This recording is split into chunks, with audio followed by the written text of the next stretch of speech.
500 1000 கொடுத்து இன்னும் ரெஸ்டாரண்ட்ல மந்தி சாப்பிட்டுட்டு இருக்கீங்களா?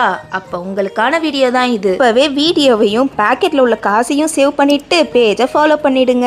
ரெஸ்டாரண்ட்டை விட ரொம்ப சூப்பரான டேஸ்ட்ல வீட்லயே சிக்கன் மந்தி எப்படி செய்யறதுன்னு பாத்துடலாமா?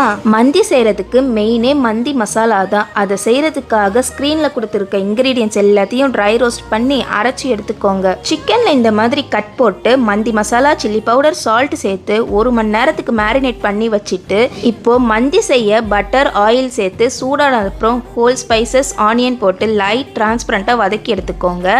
Green chilli, ginger garlic paste, dry lemon அப்புறம் தக்காளியை அரைச்சி சேர்த்து நல்ல எண்ணெய் பிரிஞ்சு வர அளவுக்கு வதக்கிக்கோங்க.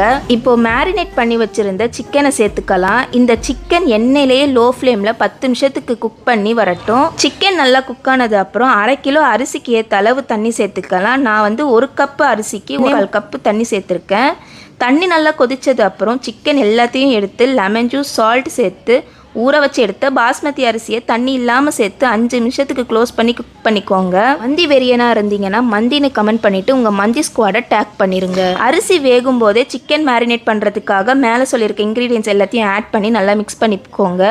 இப்போ குக் பண்ணி எடுத்த சிக்கனை மசாலாவில் மேரினேட் பண்ணி பேனில் பட்டர் சேர்த்து 2 சைடுமே நல்லா கிரில் பண்ணி எடுத்துக்கலாம். இப்போ கிரில் பண்ண சிக்கனை ஃப்ளேவர்ஸ்க்காக மந்தி மேலே ப்ளேஸ் பண்ணி சார்கோலை நல்லா ஹீட் பண்ணி அது மேலே நெய்யை ஊற்றிடுங்க. சார்கோல்லேருந்து நல்ல ஒரு ஸ்மோக் வந்ததுக்கப்புறம் 10 to 15 நிமிஷம் தம் போட்டு எடுத்தீங்கன்னா ரெஸ்டாரண்ட்டை விட சூப்பரான டேஸ்ட்டில் மந்தி ரெடி ஆகிடும். அப்புறம் என்ன, இந்த மாதிரி பெரிய பிளேட்டில் ப்ளேஸ் பண்ணி ஃபேமிலியோடு என்ஜாய் பண்ணுங்கள்.